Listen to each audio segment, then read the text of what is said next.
मैं हूं मनोज वर्मा और आप देख रहे हैं अटेंशन। कांग्रेस की सूची पर सस्पेंस बना हुआ है। दरअसल नेता प्रतिपक्ष डॉक्टर गोविंद सिंह कह रहे हैं कि लिस्ट तो तैयार है, लेकिन हम इसे बाद में जारी करेंगे। अब उनके बयान को लेकर तरह तरह की चर्चाएं हैं। वहीं कांग्रेस की लिस्ट में हो रही देरी पर बीजेपी चुटकी ले रही है। लेकिन सवाल ये है कि जब नाम तय हो गए हैं तो लिस्ट जारी करने में परेशानी क्या है? कहीं ऐसा तो नहीं कि कांग्रेस अपनी अंदरूनी रणनीति में फंसकर ये लिस्ट जारी नहीं कर पा रही है? और क्या आला कमान को कमलनाथ, दिग्विजय सिंह, रणदीप सिंह सुरजेवाला की रिपोर्ट पर फैसला लेने में कोई दिक्कत है? आज चर्चा इन्हीं के आसपास करेंगे, लेकिन पहले ही रिपोर्ट देखिए।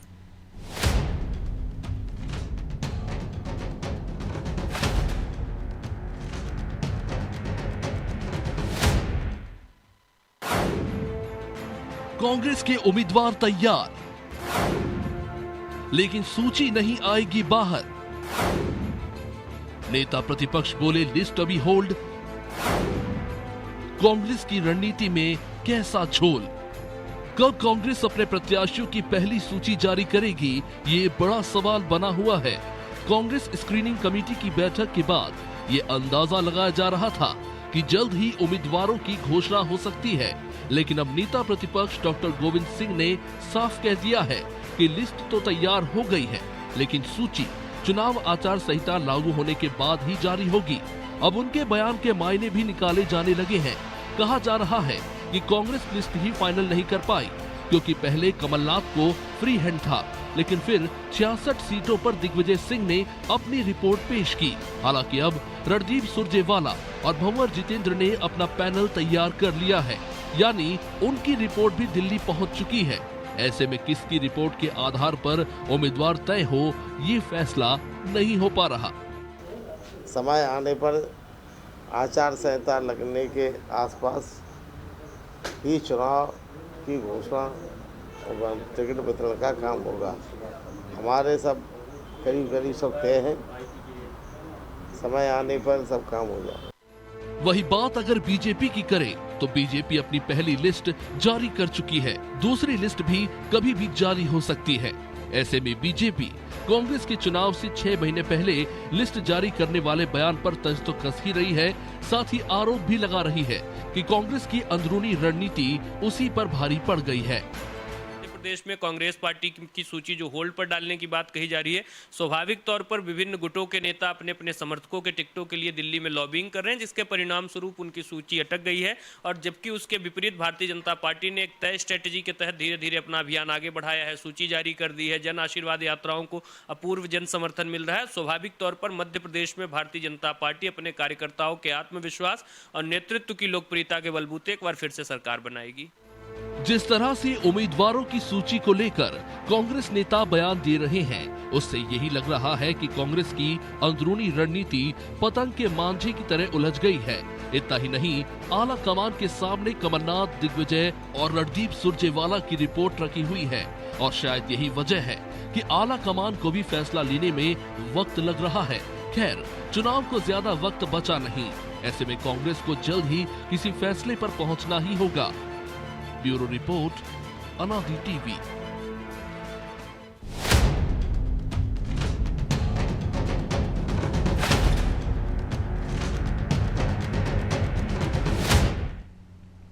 तो इसी मुद्दे पर चर्चा करने के लिए हमारे साथ जुड़ गए हैं दो वरिष्ठ पत्रकार, रंजन श्रीवास्तव और अशोक शुक्ला। आप दोनों का बहुत बहुत स्वागत है।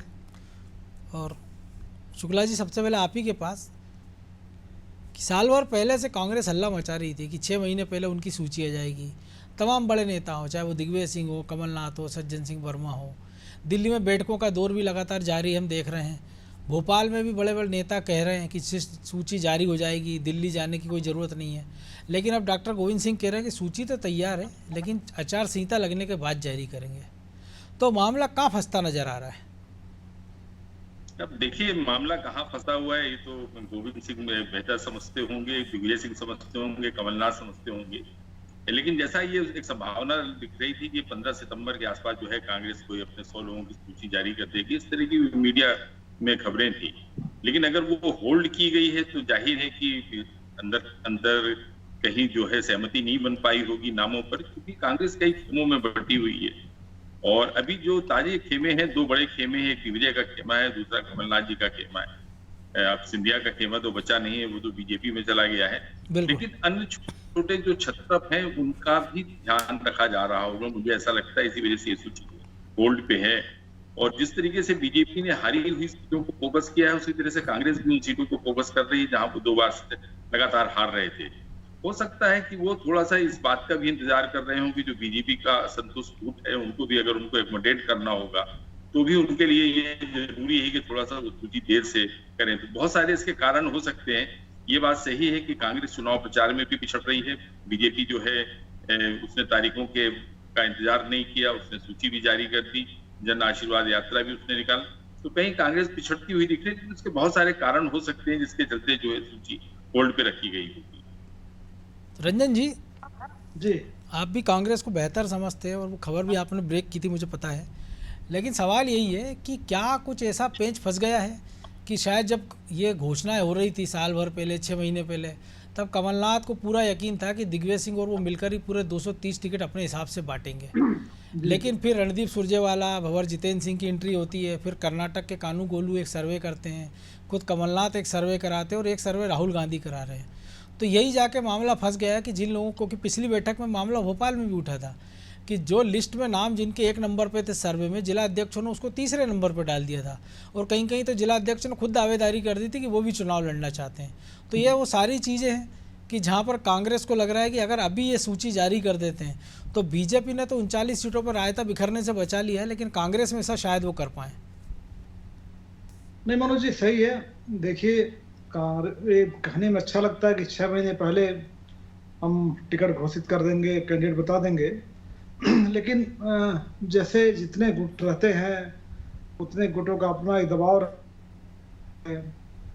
फिर जो सर्वे होते हैं वो बड़ा सा बहुत ही, क्या कहें उसको, क्या वर्ड दें, बहुत सस्पेंस रहता है सर्वे को लेके। बिल्कुल, किसने किया, एजेंसी कौन सी थी, उसकी क्रेडिबिलिटी क्या है, सैंपल साइज सर्वे क्या है। अभी जो लेटेस्ट जो कांग्रेस खबर आ रही है कि बहुत से लोग जो कमलनाथ जी का सर्वे है उसको मानने को तैयार नहीं है। उनका ये माना, चूंकि आप स्टेट प्रेसिडेंट हैं, आप सीएम पद के दावेदार हैं और आप ही सीएम बनेंगे, तो आप चाहेंगे कि आपके लोग ज़्यादा से ज़्यादा जीत कर आए। बिल्कुल, जिससे आपका एक जो पिछली बार हुआ था, आपको याद होगा 18 में क्या हुआ था, रायशुमारी हुई और कमलनाथ से ज़्यादा मिले थे। कमलनाथ ने दमखोर का दम, और इसके बाद भी आधी रात तक ड्रामा चला था जी। जब राहुल गांधी ने एक पोस्ट की थी दोनों के फोटो के साथ, उसके पहले तक सस्पेंस बरकरार था। जी जी जी। तो दम ठोक के बोला कमलनाथ है कि भाई हम सर्वे करा रहे हैं, डिवीजन करा रहे हैं। डिवीजन में काफी जीत हो गया था। तो हर पार्टी हो, अब तो सिंधिया खेमा बचा नहीं है, तो जो खेमा बचे हैं पिछले अनुभव को देखते हुए, दिग्विजय सिंह भी चाहेंगे हमारे लोग ज्यादा हों, कमलनाथ भी चाहेंगे हमारे ज्यादा हों, पचौरी भी चाहेंगे, क्यों नहीं चाहें, सबका अपना एक कांग्रेस का स्टाइल है काम करने का। और दूसरी बात हुई है मनोज जी, अभी जो समझ में आ रहा है कि कांग्रेस मध्य प्रदेश को नहीं खोना चाहती। जो हिमाचल में जिस तरीके से चुनाव लड़ा उन्होंने, कर्नाटक में लड़ा, बहुत ही सुविचारित और सुनियोजित तरीके से चुनाव लड़ा। सर्वे भी था, तैयारी भी थी। उनका मानना है, लेकिन कर्नाटक में भी उन्होंने कई महीने पहले उम्मीदवार घोषित कर दिए थे कांग्रेस ने, ये सब पूरी रणनीति के साथ। कर्नाटक में जो काम कर पाया नहीं कर पाया, मैं कह रहा हूं, तो कर्नाटक में जो तरीका अपनाया था उन्होंने, देखिए सुरजेवाला वहां पे हैं, यहाँ भी आ गए हैं। अब जो चीजें होंगी, अब जो चीजें दिख रही हैं, सुरजेवाला का से रहेगा, मतलब कांग्रेस हाईकमांड का से रहेगा। बिल्कुल, ऐसे 4-5 सर्वे जो भी सर्वे है जो आ रहे हैं, अगर उसमें डिफरेंसेज है आपस में सर्वे में, एक पेज पे नहीं आ रहे हैं सारे सर्वे, तो जाहिर है कांग्रेस हाईकमांड अपना प्रिवेल करेगा। अगर कमलनाथ कहते भी हैं कि हमारा सर्वे कहता है कि ये कैंडिडेट जीत जाएगा, तो शायद पार्टी उनकी बात ना माने। अभी तो कोई सिचुएशन है। बिल्कुल। और देखिए, ये भी सत्य है मनोज जी कि पिछली बार कांग्रेस सरकार नहीं बनाई थी, मतलब जो मेजॉरिटी मार्क है उससे 2 सीट पीछे थे आप। इंकम्बेंसी होते हुए भी, 2 लाख का कर्ज माफी होते हुए भी, जो उन्होंने प्रॉमिस किया, बेरोजगारी भत्ते की बात की, फिर भी आपने, और जहां से आपने किया मंदसौर में, वहां एक सुवासरा छोड़ के सारी सीटें हार गए थे, वो भी 300-400 वोटों से हरदीप सिंह डंग जीत पाए थे, और वहीं से राहुल गांधी ने चुनाव का आगाज किया था। बिल्कुल। तो जाहिर है कि फ्री हैंड भले दिख रहा हो कमलनाथ को, अब इस सिचुएशन में फ्री हैंड नहीं है। तो अब तक कई लेयर पे सर्वे हैं, इसके कारण ये सब लेट हो रहा है, डिले हो रहा है। यानी ये कह सकते हैं कि अभी भैंस बंधी नहीं और दूध के लेके जो लड़ाई चल रही है उसके कारण इस सूची पर असर दिख रहा है। देखिए भैंस तो अभी सामने आएगी मनोज जी। जी भैंस तो खुलना बाकी है। अब देखना है भैंस को बांधेगा कौन, भैंस किसके साथ जाएगी। तो फिलहाल ये मुझे लगता है कि कांग्रेस हाईकमांड और स्टेट जो लीडरशिप है दोनों बीच में एक कम्युनिकेशन को नहीं कहेंगे, कम्युनिकेशन तो है, एक ओपिनियन का जो एक कंसेंसस है वो लैग कर रहा है जी। वो जब तक वो नहीं हो जाता है तो जो गोविंद सिंह जी बोल रहे थे वो तब तक टिकट डिस्ट्रीब्यूशन नहीं होने वाला। तो अशोक जी, टिकट डिस्ट्रीब्यूशन की बड़ी पेच है हम देख रहे हैं, लेकिन प्रियंका गांधी के भी दौरे हो रहे हैं, मोदी भी लगातार घूम रहे हैं, विंध्य बुंदेलखंड पूरा बीजेपी ने फोकस किया है, जन आशीर्वाद यात्रा हो, मोदी की यात्रा हो, और कांग्रेस न चुनाव प्रचार को उधार दे पा रही है, न लिस्ट जारी कर पा रही है, न ऐसे मुद्दे उठा पा रही है जिससे वो बीजेपी को घेर पाए। दूसरी ओर हम देख रहे हैं बीजेपी ने 39 सीटें घोषित कर दी प्रदेश के अलग अलग हिस्सों में, दूसरी सूची लगभग तैयार है, और आज ही कैलाश विजयवर्गीय ने कहा है कि 25 सितंबर के बाद वो सूची कभी भी आ जाएगी ना 10 से 12 दिनों के अंतराल में। तो ऐसे में जो कांग्रेस कह रही है कि नज़दीकी मुकाबला है, कांटे की लड़ाई है, सरकार बना लेंगे, तो ये कितना निर्णायक होगा कि अगर आप उम्मीदवार घोषित करने में पिछड़ रहे हैं, कम से कम उन 66 सीटों पर तो आप कर ही सकते थे जहाँ पर आपकी खुद की रिपोर्ट है कि आप 3 चुनाव, 5 चुनाव, 7 चुनाव से हार रहे हैं। देखिए 66 सीटें ऐसी हैं जिसकी जिम्मेदारी दिग्विजय सिंह को दी गई है, जैसा कि हम लोग मीडिया में देख रहे हैं। जी बिल्कुल। अंदर की क्या बातें क्या है ये तो मैं नहीं जानता हूं, लेकिन जो मीडिया में दिख रहा है उसमें ये कि 66 वो सीटें हैं और वो गए भी थे उन सीटों पर, हमने देखा है, रायशुमारी की है, लोगों से मिले हैं। जो रायशुमारी की और जो सर्वे की बात आ रही है, तो मैं आपको बता दूं कि कांग्रेस के लोग ही ये कह रहे हैं कि 3 तरह के जो सर्वे है उसमें 2 सर्वे तो ऐसे हैं जो फैब्रिकेटेड है। फैब्रिकेटेड से मतलब ये है कि जो लोग चाहते हैं कि मुझे अपने इस आदमी को देना है उसके पक्ष में सर्वे आ गया है। तो इस तरह की बातें जो कांग्रेस के अंदर चल रही हैं, तो ये जो सर्वे हैं, सर्वों की एक सर्वे जो है उनकी टकराहट तो है ही है। और साथ में जो छत्रपों की बात चल रही है कि कमलनाथ चाहते हैं कि उनके ज्यादा से ज्यादा लोग हों, दिग्विजय सिंह चाहते हैं उनके ज्यादा से ज्यादा लोग हों, और सुरजेवाला की जो मौजूदगी है वो ये चाहती है कि जो कांग्रेस के वफादार हैं या लॉयलिस्ट हैं जो है उनको टिकट मिलनी चाहिए। इसके अलावा जो सबसे बड़ी चिंता है वो पार्टी की, वो ये है कि जो हारी हुई 66 सीटें जहां से वो 2 बार से लगातार हार रहे हैं, वहां वो कौन से प्रत्याशी लाएं। तो एक बात जो मैं आपको पिछली बार अभी मैंने जो कहा कि ये पार्टी जो है इंतजार कर रही है, भारतीय जनता पार्टी के उन असंतुष्टों का इंतजार कर रही है जो बागी होंगे, जो बगावत करेंगे, उनको कैसे एकोमोडेट करना है। हो सकता है इस वजह से इनकी लिस्ट जो है थोड़ा देर से आई। और बाकी जो आपने कहा कि चुनाव प्रचार में पिछड़ रहे हैं, तो मैं बार बार ये कहता हूं कि जो चुनावी सामर्थ्य है वो कांग्रेस के पास में उस तरह से नहीं है जिस तरह से बीजेपी के पास में है। बीजेपी के पास में चमत्कारिक चेहरे हैं, वहां पे मोदी जैसा एक बड़ा लीडर है, मतलब जिसको हम ये कहते हैं कि पूरे देश के जो लोकप्रियता के पहले पायदान पर खड़े हैं, उनका मुकाबला करने वाला कांग्रेस के पास में कोई नहीं है। स्टेट लीडरशिप में भी आप देखें तो शिवराज है, कैलाश विजयवर्गीय है, नरेंद्र सिंह तोमर है, और अब सिंधिया भी उसी खेमे में है। बिल्कुल 2018 के चुनाव में कमलनाथ के नाम पर वोट नहीं मिले थे। सिंधिया को जो एक फेस दिखाया गया था कि सीएम के तौर पर हम इनको प्रोजेक्ट कर रहे हैं, उसके चलते जो 2018 में बीजेपी पिछड़ी थी और कांग्रेस को जो है थोड़ा फायदा मिला था। तो उसकी मुख्य वजह ये थी कि सीएम के तौर पर सिंधिया जैसा एक साफ सुथरा चेहरा था। कमलनाथ का चेहरा जो है ठीक है, अनुभवी है, सब कुछ है, लेकिन वो जन के लोग के नेता के तौर पर कभी नहीं देखे गए प्रदेश में। ये अलग बात है कि वो छिंदवाड़ा से लगातार जीतते रहे, लेकिन वो किसी को चुनाव जिता लेंगे ऐसा चेहरा नहीं। तो एक मैसेज तो वो भी जा रहा है ना कि जब छिंदवाड़ा में उनको 2-2 बाबाओं की कथाएं कराना पड़ रही है, जबकि वो खुद कह रहे हैं कि उनका गढ़ है, वो 45 साल से वो राजनीति में वहाँ से, तो बाकी के जो उम्मीदवार हैं जो चुनाव हार चुके होंगे या उम्मीद में होंगे, वो बेचारे क्या करें। वो तो किसी बाबा को भी नहीं बुला सकता अभी कि अभी बुला के खर्चा कर लें और टिकट ना मिले। चुनावी प्रपंच के तहत आपको सब कुछ देखने को मिलेगा। नर्मदा का स्नान मिलेगा, नर्मदा यात्रा मिलेगी, बाबाओं के प्रवचन होंगे, भागवत कथाएं होंगी, सब कुछ होगा। ये चुनावी प्रपंच है जो हम लोग लंबे समय से देख रहे हैं और सभी दल कर रहे हैं, इसको अपने अपने तरीके से कर रहे हैं। और कांग्रेस के अंदर जो मौजूदा विधायकों की टिकट कटने की एक बात चल रही है, तो वो भी एक बहुत बड़ा फैसला कांग्रेस लेगी। हो सकता है कि इस वजह से भी उनकी जो है थोड़ा सूची में देरी हो रही हो। कुछ बड़े फैसले कांग्रेस को लेने होंगे। ये ठीक है कि वो पिछड़ रही है, लेकिन वो ये चाहेगी कि वो ऐसे कैंडिडेट मैदान में लेकर आए जो भारतीय जनता पार्टी के प्रत्याशियों को न केवल चुनौती दे सके बल्कि उनको हरा भी सके।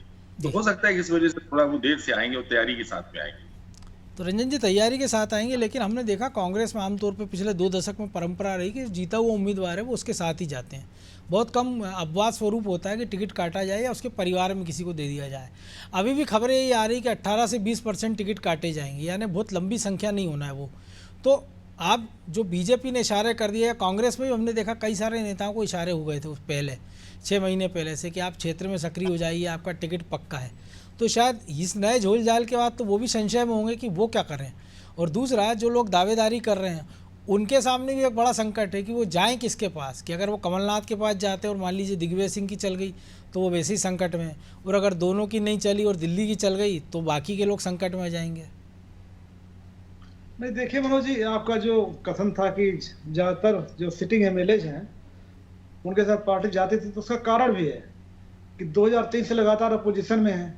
बिल्कुल। तो जब इनकम्बेंसी फैक्टर होना है तो बेसिकली रूलिंग पार्टी खिलाफ ही होता है ज़्यादा, अगर एमएलए ने खराब काम नहीं किया तो, या उसकी इमेज बहुत खराब है नहीं तो इसलिए ऐसे में बहुत सेफ रहता है कि आप जो सिटिंग एमएलए है जो आपकी पार्टी का है, जब अपोजिशन में आप हैं तो फिर उसके साथ जाने में कोई तकलीफ नहीं है। लेकिन मैं थोड़ा सा रोक रहा हूँ आपको। 2018 में एक अफवाह था, हमने देखा कि कांग्रेस के भी कई बड़े चेहरे वो चुनाव हार गए। शायद व्यक्तिगत एंटी इनकम्बेंसी बहुत ज़्यादा थी, कि अजय सिंह की बात कर लें, राजेंद्र सिंह की बात कर लें, सुरेश पचौरी के पास शायद जीवन में पहला चुनाव जीतने का एक बहुत अच्छा मौका था कि सुंदरलाल पटवा जी का देहांत हो चुका था, कि सुरेंद्र पटवा आरोपों में घिरे हुए थे, मुसीबतों में।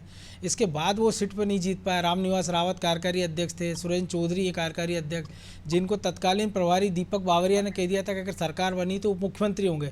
तो सारे कांग्रेसियों ने पहले होने वाले उप मुख्यमंत्री को हराया, बाद में बाकी का काम देखेंगे। नहीं, मैंने वही कहा मनोज जी कि यूजली आप सिटिंग एमएलए साथ जाते हैं, अगर कुछ उसने खराब काम नहीं किया, इमेज खराब नहीं है, तो वो मेरा वही कहना है कि अगर इमेज आपका ठीक नहीं है, चुनाव कैसे जीतेंगे? कोई पार्टी चुनाव टिकट आपको दे दे। तो यूजली यही होता है कि अगर आपने काम अच्छा किया है, वैसे फंड तो ज्यादा रहता नहीं है, बिल्कुल, अगर काम जनता के साथ जुड़े हैं, जैसे सज्जन सिंह वर्मा का एग्जाम्पल देना चाहूंगा, भले उनके एरोगेंट माना जाता हो, कुछ भी माना जाता हो, अपने क्षेत्र में रहते हैं, हर बार चुनाव जीतते हैं, ठीक है। उसमें रूहानी साहब थे, उसमें बीजेपी के जबलपुर से लगातार चुनाव जीते ईश्वर रूहानी जी। तो मेरा कहना है कि अगर आपकी इमेज ठीक ठाक है तो आपको टिकट मिलता है। लेकिन जब दूसरी बात है मनोज जी कि अभी आप 15 महीने सरकार में रह चुके हैं, जिसको लगातार कांग्रेस बीजेपी लगातार बार बता रही है कि आपने कुछ नहीं किया। 15 महीने कार्यकाल देखा है और बहुत दूर नहीं है, बहुत पीछे नहीं है, बिल्कुल 2.5 साल 3 साल पहले ही है। तो ऐसे में जो एमएलए आपके सिटिंग एमएलए जो उस समय थे, अभी सिटिंग एमएलए हैं, तो आपने जो काम किया होगा नहीं किया होगा, जब नहीं करवा पाए होंगे, आपकी इमेज को डिफरेंट होगी आपकी इस बार। और दिक्कत ये भी है, उसमें एक संकट ये भी है कि जो बीच का कोरोना काल था जिसमें सब कुछ बंद था, कुछ हो नहीं पा रहा था, वो भी शायद वो खाते में चढ़ा जाएगा कि आपने कुछ किया नहीं। बिल्कुल सही बात है। तो बहुत सारे फैक्टर हैं मनोज जी, आपकी डिफरेंट चुनाव है, डिफरेंट सिचुएशन है, खासकर कोविड वाला जो बता रहे हैं आप, ठीक है। तो कि पार्टी को ठोस फैसला लेना पड़ेगा। दूसरा, जैसे अशोक जी बता रहे थे, ये कई बार कांग्रेस वेट करती है कि भाजपा में चूंकि काफी रूलिंग पार्टी है, उठा पटक होगा, सीट जरा घोषित हो जाने दें, उस देख लें, हो सकता है फिर कुछ लोग इधर आए तो उनको टिकट कैसे देंगे आप। एक दूसरा तीसरा फैक्टर है होता है मनोज जी, जो मुझे दिख रहा है जी, कि इनकी जन आक्रोश यात्रा निकलने वाली है, ठीक है। अगर डिक्लेयर पहले आप कर दिए, जैसे जन आशीर्वाद में कई बार होता है, तो आप अगर टिकट पहले डिक्लेयर कर दे, जो भीड़ होगी वो भी भीड़ होनी, वो कैसे आएगी? तो जो कई दावेदार होते हैं वो कई तरह की भीड़ लेके आते हैं, अपना अपना भीड़ लेके आते हैं। तो हो सकता है जन आक्रोश को देखते हुए जो रैली इनकी निकलने वाली है उसको देखते हुए भी सोचे थोड़ा वेट कर लें, बीजेपी में क्या टूट फूट होती है इसको देख लें, हमारी यात्रा भी निकल जाएगी, उसके बाद हम अपना घोषित करेंगे। लेकिन फिलहाल तो मैं मानता हूँ आपकी बात की, अगर पहले घोषित कर देंगे तो एक कैंडिडेट तैयारी का मौका मिलता है काम करने का। लेकिन दोनों चीज़ें हैं ना, एक तरफ आप जब 18 साल से संघर्ष कर रहे हैं, जो आपका कार्यकर्ता लाठी डंडे खा रहा है, और आप उम्मीद में हो कि उसको टिकट ना देके ऐसे आदमी को दे दें जो सत्ता की मलाई जिसने खाई हो 15-20 साल 10 साल, और उसको अगर उस पार्टी ने ठुकरा दिया तो आप इंतजार में कि वो हमारे पास आ जाए, हम उसको टिकट दे के मैदान में उतार दें। तो जो मूल कार्यकर्ता और जो कांग्रेस आरोप लगाती रही है बीजेपी पर कि वो सिंधिया महाराज हो गई है, सिंधिया के समर्थकों के कारण बीजेपी के मूल कार्यकर्ताओं में नाराजगी है, उनका हक मारा जा रहा है, तो ये बात तो उन पर भी लागू होगी। और तीसरा एक और फैक्टर भी है कि आम आदमी पार्टी ने भी गिनती के उम्मीदवार खड़े किए अपने, घोषित किए, और सपा बसपा ने भी, तो वो भी तो उम्मीद में होंगे कि जो कांग्रेस के नाराज हों वो हमारे पाले में आ जाएं।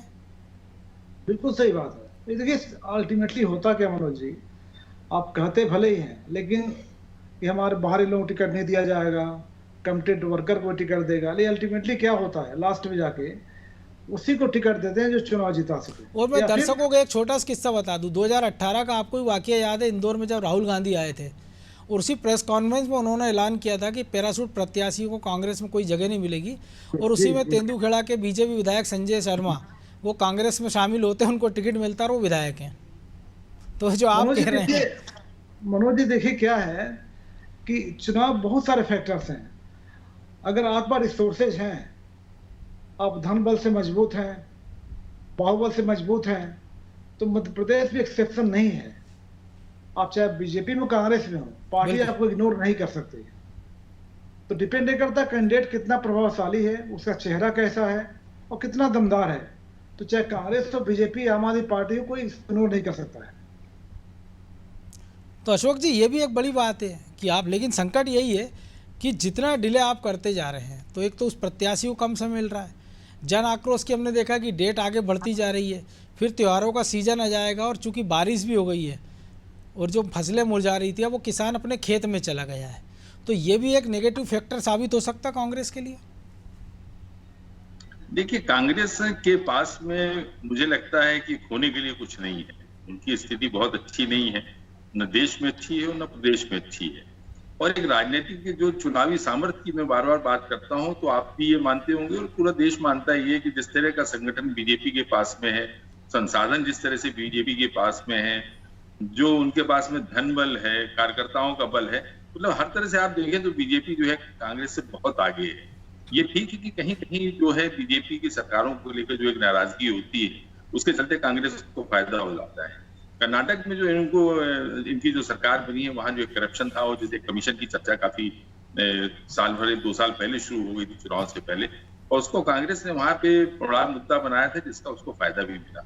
मध्य प्रदेश में ये स्थिति नहीं है। मध्य प्रदेश में शिवराज जी पहले दिन से, जब से ये 15 महीने की जो सरकार थी, इसको कहते थे कि वल्लभ भवन को भ्रष्टाचार गड्ढा बना दिया है। और अब आप देखिए जहां कमलनाथ जी जा रहे हैं या कमलनाथ जी पहुंचने वाले होते हैं, उसके पहले वहां पे करप्शन नाथ के पोस्टर लग जाते हैं। बिल्कुल। तो मध्य प्रदेश की स्थिति दूसरी है। मध्य प्रदेश में अभी कांग्रेस ने कुछ ऐसा बड़ा आंदोलन भी नहीं खड़ा किया, न किसानों को लेकर कोई आंदोलन खड़ा किया है, न करप्शन को लेकर। जो एक प्रशासनिक अराजकता है जिसके चलते एंटी इनकम्बेंसी होती है, उसको कांग्रेस मुद्दा नहीं बना पाई। तो मुझे लगता है कि कांग्रेस की स्थिति जो है बहुत अच्छी नहीं है। और देखिए चुनाव में क्या होता है, जनता जब किसी सरकार से नाराज होती है तो किसी बड़े राजनीतिक पार्टी को बैठे बैठाए फायदा मिल जाता है। जैसे 2003 में जो है ऐसा नहीं था कि सब लोगों ने उमा जी के नाम पर वोट दिया था, लोग दिग्विजय से बहुत नाराज थे और इसके चलते जो है। लेकिन फिर आपको लीडरशिप देना पड़ेगी ना, क्योंकि 14 में हमने देखा था जब मोदी सामने आए थे उसके बाद हवा बदली थी, वरना तो लग रहा था कि 2004 में ही शाइनिंग इंडिया में कि अटल जी फिर रिपीट हो जाएंगे। नहीं बिल्कुल, देखिए आपको जब तक आपके पास में अच्छी लीडरशिप नहीं होती, कोई चमत्कारिक नेतृत्व तो आपके पास में नहीं होता, तो आपको राजनीतिक सफलता नहीं मिलती है। आज बीजेपी अगर पूरे देश में कामयाब हो रही तो उसकी मुख्य वजह यह है कि उनके पास में न केवल चमत्कारिक नेतृत्व है बल्कि उनके पास में काबिलियत भी है। और मुझे लगता है कि कांग्रेस इस मामले में थोड़ा सा निर्धन हो गई है, गरीब हो गई है। उसके पास में न तो चमत्कारिक चेहरे बचे हैं और न उस तरह की लीडरशिप बची है जिसके पीछे जो है पब्लिक चलती है। और जो है भी तो वो पिछले चुनाव में हार गए, लोगों ने एक दूसरे को हरवा दिया।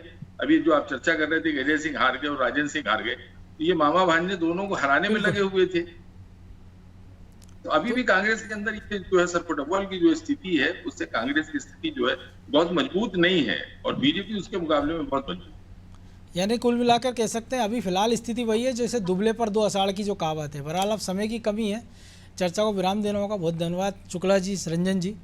तो निश्चित तौर पर कांग्रेस की सूची पर सस्पेंस बना हुआ और ये सस्पेंस बीजेपी की सूची पर भी है, लेकिन उनकी तरफ से छनकर जो नाम आ रहे हैं उसमें तो स्पष्ट है कि 39 सीटों के बाद दूसरी सूची उनकी 3 दर्जन नामों की हो सकती है। 35-36 नामों को लगभग हरी झंडी मिल गई है।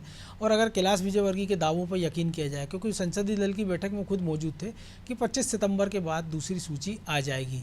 ऐसे में जो कांग्रेस साल भर से दावा कर रही थी कि उनकी सूची पहले आ जाएगी, बीजेपी को चौंका देंगे, तो क्या अब चौंकने की बारी उनकी है या उनके नेताओं की?